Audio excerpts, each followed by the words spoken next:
আমি শ্রীমন্ত ব্যানার্জি, কাউন্সিলর। আর আজকে আমাদের ২-৪ কথার বিষয় ফোন আসক্তি বা মোবাইল আসক্তি। নেশা বা আসক্তি বিভিন্ন রকম হতে পারে, মদ, গাঁজা, চরস ইত্যাদি, এবং এগুলো আমাদের পারিবারিক বা সামাজিক জীবনে অনেক এফেক্ট করে।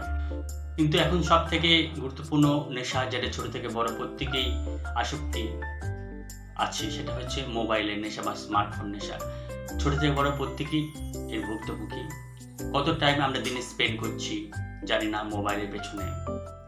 ছোটদের ক্ষেত্রে আসি, ছোটদের ক্ষেত্রে হয়তো কোনো কোনো ক্ষেত্রে বাচ্চাদের হাতে মোবাইল ধরে দেওয়া হলো, তারপরে সেটা ৮ ঘন্টা থেকে ১ ঘন্টা ২ ঘন্টা হয়ে গেল, আমরা খেয়াল রাখি না।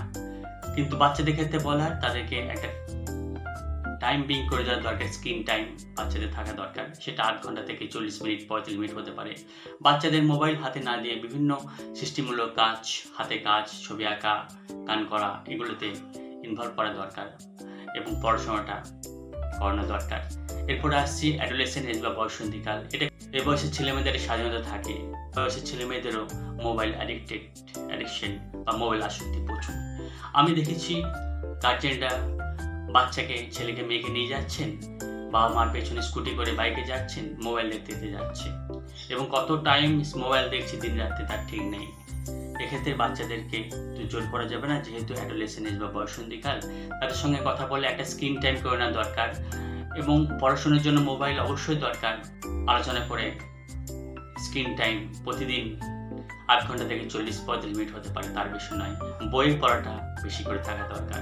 আর বড়দের ক্ষেত্রে কত সময় মোবাইল দেখেন সেটা না বলাই ভালো, কারণ প্রতিদিন একটু স্ক্রিন টাইম চেক করে দেখবেন আমরা প্রতিদিন কতটা মোবাইল দেখছি।